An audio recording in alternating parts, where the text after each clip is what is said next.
Hello friends, welcome back at the rate one seat UPSC. तो चलिए अपने continue करते हैं यूपीएससी मेंस की इनिशिएटिव को। तो today we would discuss general studies paper 3 economy, right. क्योंकि रिसोर्सेज अगेन है ना, यूटिलाइजेशन या मोबिलाइजेशन ऑफ रिसोर्स, तो जनरल स्टडीज पेपर 3 में इनसे सबसे रिलेटेड, और रिसोर्स आपका फाइनेंशियल रिसोर्स और है ना वो सब कुछ आते हैं। तो we will be dealing with, आज हम लोग स्टॉक मार्केट के बारे में बात करेंगे। क्यों? क्योंकि अभी जून में एक बहुत बड़ा एडिटोरियल और है ना मार्केट मैनिपुलेशन रिलेटेड न्यूज आई थी, सेबी वर्सेस जेन स्ट्रीट। क्योंकि सेबी ने, जेन स्ट्रीट क्या है, एक ट्रेडिंग फर्म है, ओके, उसके ऊपर पेनल्टी लगाई। तो क्यों लगाई? एल्गो ट्रेडिंग क्या होता है, राइट। और अपना इंडिया स्पेशली है ना, why should Indian stock market should be concerned about it, वो सब के बारे में डिस्कस करेंगे, है ना। तो देखिए यूपीएससी में question would be framed in this way: India का जो कैपिटल मार्केट है are at risk with algorithmic and high HFT, जो होता है हाई फ्रीक्वेंसी ट्रेडिंग, है ना। तो discuss in light of recent SEBI action against Jane Street. तो जेन स्ट्रीट पता है ना, Jane Street is a trading firm और वही करती है ना हाई फ्रीक्वेंसी ट्रेडिंग। और बताओ इतना घोटाला, 5,000 का घोटाला करके वो निकल भी जा रहा है, ठीक है। तो देखिए जून 2025 में इंडियन कैपिटल मार्केट रेगुलेटर, अपना जो सेबी है, मार्केट रेगुलेटर सेबी, है ना, took a strong action against Jane Street group. और जेन स्ट्रीट ग्रुप है a prominent US based proprietary trading firm. उन्होंने मैनिपुलेट किया है, manipulation in Indian stock and derivative market. Derivative मतलब आप समझ रहे हो, फ्यूचर एंड ऑप्शंस, है ना। जैसे बोलते हैं ना कि आज हमने शेयर खरीदा, उसको खरीदा तो प्राइस बढ़ा है, और फ्यूचर में उसको प्रॉमिस किया है कि आपको इस रेट पे या इस इतने स्टॉक हम आपको वापस दे देंगे। तो ये फ्यूचर एंड ऑप्शन, ओके। तो सेबी का जो ये एक्शन है, ये अंडरस्कोर, ये कहता है ना SEBI's evolving approach in addressing new age. क्योंकि कैसे होता है कि हमारे जो हम है ना, जैसा बोलते हैं ना कि जो चोर होता है वो हमेशा 2 स्टेप आगे होता है पुलिस की, है ना। तो वैसे ही कि अभी algo trading, high frequency trading, artificial intelligence को कोलेबरेट करके वो स्टॉक मार्केट मैनिपुलेशन होता है। और हमारे सेबी के पास जो रूल्स है वो बाबा आदम के जमाने के हैं, ठीक है। तो ये फाइनेंशियल मैनिपुलेशन का जो ये लोग बड़े बड़े जो फर्म्स है जो इन्वॉल्व करते हैं artificial intelligence, algo trading, high frequency trading, okay. तो अभी हमारा जो पॉलिसी है या फिर लॉ मेकिंग है बाय सेबी, है ना, unable to detect them, okay. This development comes at a time when the India's capital market is also expanding at an unprecedented pace. देखा है ना कि पिछले 6-7 साल में around 12 crore demat account, okay. और उसमें क्या है कि जो डेटा आया है ना कि 93% of them have made losses, okay. जो भी है ना, चाहे क्रिप्टो चाहे किसी चीज में, सब में उन्होंने लॉस लिया। तो वो जो 7% जो प्रॉफिट बना रहे कौन है? दिस टाइप ऑफ फॉर्म्स, है ना, जो बोलते हैं ना कि बिग ट्रेडिंग फॉर्म्स, ओके। तो ऐसे ही बोला जाता है ना, हाउस नेवर, है ना, हाउस ऑलवेज विंस। तो हाउस ऑलवेज विंस का ये जो फ्रेज है, इसका मतलब क्या होता है कि आप अगर जुआ खेलने कसिनो में जा रहे हो, है ना, आपको लग रहा है आप जीत रहे हो लेकिन आप जीत नहीं रहे होते, है ना। हाउस ऑलवेज विंस का मतलब जिसका कसिनो है वो हमेशा प्रॉफिट ही कमाएगा, राइट। तो वैसे ही एक तरह से मेरे हिसाब से तो ये जुआ है, राइट। तो ये जो है अपना इतना बड़ा घोटाला ना in term of size and participation. अपना देखो कि उनको पता है कि इंडिया इतना बड़ा साइज में भी और इतने लोग पार्टिसिपेट कर रहे हैं। तो with nearly 60% of global equity derivative, okay. सोचो कि वर्ल्ड का, ग्लोबल का 60% जो इक्विटी डेरिवेटिव है, मतलब उनकी जो वॉल्यूम है ये इंडिया में, क्योंकि उनको पता है कि इंडिया में ही इन्वेस्ट करने पे अच्छे रिटर्न मिलेंगे, ओके। और कैसे मिलेंगे उनको पता है, राइट, कि कितना ज़्यादा मैनिपुलेशन होता है, ठीक है। तो अपना सेबी ने क्यों ये एक्शन लिया? जेन स्ट्रीट के बारे में जान गए, ये ग्लोबल ट्रेडिंग फर्म है और इनके पास क्या है? क्वांटिटेटिव स्ट्रेटेजीज, है ना। बोलते हैं ना कि स्किल और चांस वाला जो अभी गया कि इनके पास वो स्किल है ना, क्वांटिटेटिव स्ट्रेटेजी है। स्ट्रेटेजी क्या? घंटा स्ट्रेटेजी, ये सारा एआई ड्रिवन है, राइट। तो इस कारण से वो हाई फ्रीक्वेंसी ट्रेडिंग, और इनके पास अपना एल्गोरिदम है, मतलब मोनोपोली एक तरह का प्रोप्राइटरी एल्गोरिदम इनके पास है जिससे वो ट्रेड करते हैं। और वो डील किसमें करते हैं? इक्विटीज, ऑप्शन, ईटीएफ, और ये सारे के सारे जो डेटा बोलते हैं ना, दोज डेटा बीइंग कैप्चर्ड, तो उसका इस्तेमाल इसी में होता है ना। उनके पास ऑटोमेटेड मॉडल है to trade across global market, okay. तो सेबी ने एलेज किया है जेन स्ट्रीट को कि इंट्राडे, है ना, सुबह लगाओ शाम को पैसे कमाओ, वही इंट्राडे इंडेक्स, पेनी स्टॉक और वो सब, ये सब टर्म्स आप याद रखेंगे ना। तो जेन स्ट्रीट ने क्या किया? इंट्राडे इंडेक्स को मैनिपुलेट किया है, ठीक है। जैसे वो स्टॉक एंड फ्यूचर के जो स्टॉक्स हैं, buying stock and future in the morning to inflate, लिया, बढ़ाया और फिर दूसरे दिन रिवर्स कर दिया ना, मार्केट को गिरा दिया। Reversing position later in the day to profit from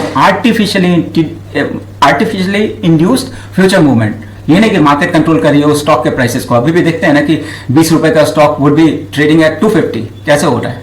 यही सब है ना, इसलिए ये जो है ये बहुत मुश्किल है आपका जीतना, है ना, क्योंकि वो जो ग्रुप है उसके बीच में है ना तो simultaneous trade across equities future and option to mislead other market participant. तो अदर मार्केट पार्टिसिपेंट कौन है? Retail investor.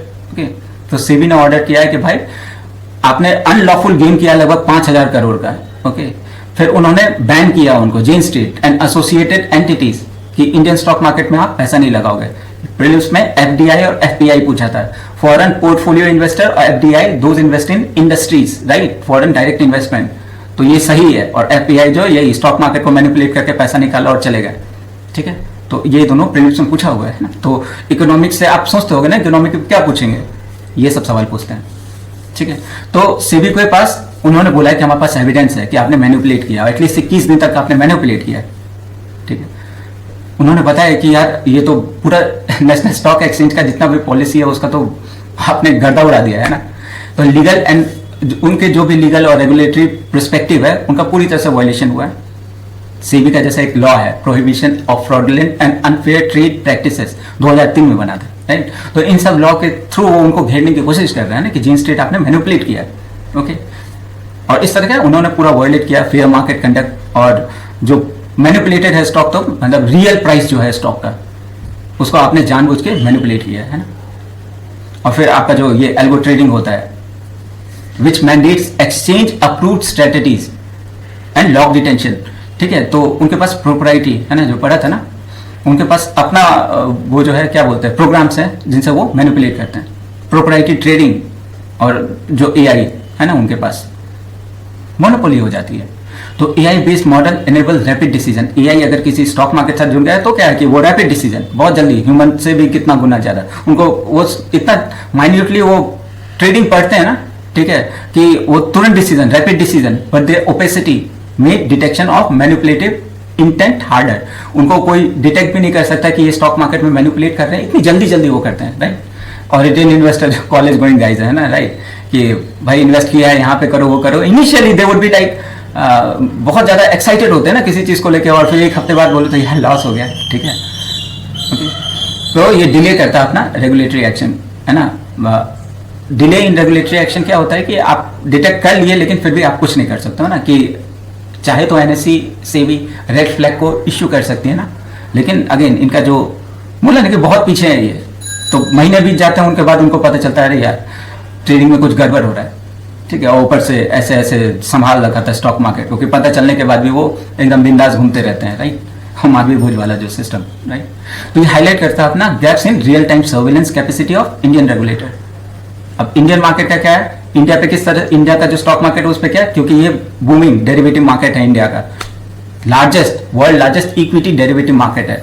ओके, तो और डेरिवेटिव ही जो इंट्राडे होता है ना, डोमिनेट करती है ट्रेडिंग एक्टिविटी को, लगभग 90% वॉल्यूम तो यही होता है इनका ना, कि डेरिवेटिव्स में ही वो सब कुछ, फ्यूचर एंड ऑप्शन, इक्विटी, और इसी पे वो डील करते रहते हैं। रिटेल पार्टिसिपेशन ये लगभग 12 करोड़, और 12 करोड़ डीमैट अकाउंट खुल गए, ओके, और उसमें लगभग 93% रिटेल जो है रिपोर्टेडली रिपोर्ट किया गया है इनकम लॉसेस, ठीक है। तो आप वो 7% पे कभी नहीं आओगे, 93% लॉस में ही जाते हैं, राइट। इतने ज्यादा, और इंडिया एक जिनको पैसा कमाना वो इंडिया से कमा लेते, बोलते हैं कि वी आर बिगेस्ट मार्केट। तो अपने इंडियंस को नहीं पता चलता क्या कि बिगेस्ट मार्केट है, लेकिन उनको पता है कि यहाँ पे ग्रीडी लोग भी उतने ही है ना। 100 रुपए दो और 1000 4-5 घंटे में ले लो।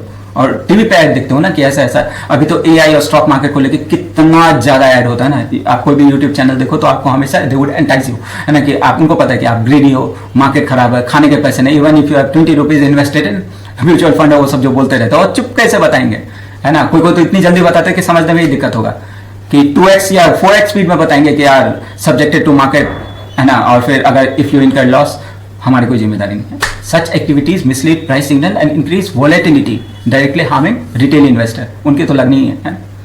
प्रीवियस में हमारे पास कितने एग्जांपल है, 1992 में हर्षद मेहता स्कैम था, ठीक है। उन्होंने तो बैंक से ही पैसा उठा के, है ना, उठा करके उसको फिर मैनिपुलेट कर देता स्टॉक प्राइसेस। फिर अपना 2001 का Ketan Parikh pump and dump, यही जो स्ट्रेटेजी है ना, खरीदो, प्राइस बढ़ाओ, डंप कर दो, ओके, तो pump and dump strategy, okay. तो फिर इतने सारे एग्जांपल्स है, फिर भी अपने लतखोर सीखेंगे नहीं, है ना। These past cases highlight systematic risk pose by the uncheck manipulation, और इस तरह से है ना ये इंपैक्ट करते हैं अपने मार्केट रेगुलेशन और रिफॉर्म को, ठीक है। अब आपसे पूछा जाएगा योर ओपिनियन, तो क्या क्या करना चाहिए, तो सेबी का रोल क्या होना चाहिए, टू मेंटेन मार्केट इंटीग्रिटी। तो पहले वो तो टैक्स सर्वेलांस होना चाहिए, ठीक है, टैक्स सर्वे मतलब AI ड्रिवन सर्वेलांस, ओके। फिर रेगुलेट कीजिए एल्गो या HFT जो था हाई फ्रीक्वेंसी ट्रेडिंग को, रेगुलेशन बहुत जरूरी है। सेबी को मैंडेट करना चाहिए कि एल्गोरिथमिक ट्रांसपेरेंसी रहे, उनका ऑडिट करना चाहिए। फिर क्रॉस बॉर्डर जो बोलते हैं ना कि फॉरेनर्स पैसे लगा रहे हैं, तो हमारी जो स्टॉक एक्सचेंज है उसको US का जो सिक्योरिटी एंड एक्सचेंज कमीशन है, ओके, उनके साथ कोलेबरेट करना चाहिए, ओके। इंफॉर्मेशन शेयरिंग, और फिर पॉलिसी वैसा बनाओ कि उनको पनिशमेंट मिले एटलीस्ट, है ना, दे शुडंट गो स्कॉट फ्री। ऐसा नहीं कि हुआ है उनको भी पता हो, इतने कॉन्फिडेंस में चले हमारा कुछ बिगड़ने नहीं वाला है ना। जुडिशियल बोलते हैं ना कि हमारे एरिया में हुआ, तुम्हारे एरिया में। अब देखो इसको एथिक्स है ना, एथिक्स में भी आपसे पूछ सकते हैं, तो इसके एथिक्स में आपको इकोनॉमिकल और लीगल डायमेंशन में डिस्कस करना होगा। एथिकल इशू में क्या बोलते हैं, वही चीज की एल्गोरिथमिक मैनिपुलेशन अंडरमाइन, ये अंडरमाइन करती है ट्रस्ट एंड एथिकल कंडक्ट, ये सब वर्ड्स है ना इंपॉर्टेंट इन फाइनेंशियल मार्केट, क्योंकि एक तरह से अनइवन प्लेइंग फील्ड है ना बिटवीन ये जितने भी जेन स्ट्रीट है, सोफिस्टिकेटेड फर्म और average investors, right. Economic risk में देखो तो ये शॉर्ट टर्म प्रॉफिट ग्रीडीनेस है ना by few can result in long term systematic instability, है ना, पैसा तो अपना ही जा रहा है, राइट, यहीं से तो प्रॉफिट कमा के। तो आप देखोगे कि इंफ्रास्ट्रक्चर इंडिया का इतना पुअर कि स्टिल डेवलपिंग नेशन है ना, सोने की चिड़िया से कहाँ आ गए। लीगल डायमेंशन में देखो कि आपको सेबी को पावर देना चाहिए, सेबी एक्ट जो 1992-93 का, उसको री-इन्फोर्स है ना, स्ट्रिक्ट एनफोर्स कीजिए। ऐसा नहीं कि 5-10 साल तक चला और उसके बाद कुछ हुआ ही नहीं, पीरियोडिक रिव्यू होना चाहिए इस तरह से रेगुलेटरी फ्रेमवर्क को।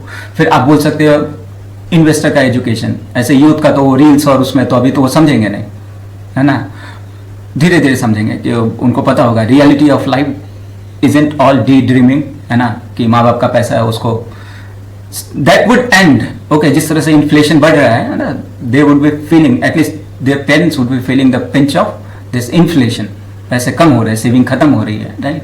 तो प्रमोट इन्वेस्टर एजुकेशन की ये सब झांसे में मत आओ, ओके।